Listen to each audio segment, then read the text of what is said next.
अमेरिकेत दिल्या गेलेल्या पेटंट विरुद्धची लढाई भारताने 1997 साली जिंकली होती। या सर्व गुण संपन्न आणि बरेचसे औषधी गुणधर्म असलेल्या हळदीचे एक दोन प्रकार आपल्याला माहीत असतील, मात्र वसईतील एक शेतकरी श्री मायकल कोलासो सर यांनी तब्बल 4 प्रकारच्या हळदीची लागवड केली आहे। त्यात आपली नेहमीची हळद आहे, मेघालयातून आणलेली छोटी मात्र खूप कडक असलेली हळद आहे, सफेद रंगाच्या हळदीची देखील त्यांनी लागवड केली आहे।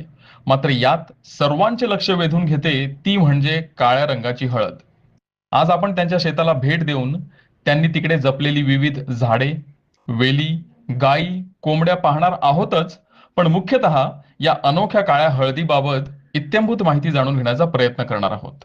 नमस्कार मंडळी, मी सुनील डिमेलो वसई। मंडळी, आज आम्ही आलेलो आहोत आमच्या भुईगाव डोंगरी परिसरामध्ये मायकल सरांच्या शेतीवरती, आणि तिकडे आम्ही तब्बल 4 प्रकारची हळदीची शेती पाहिलेली आहे। आणि त्यामध्ये मुख्य आकर्षण जे आहे, माझ्या हातात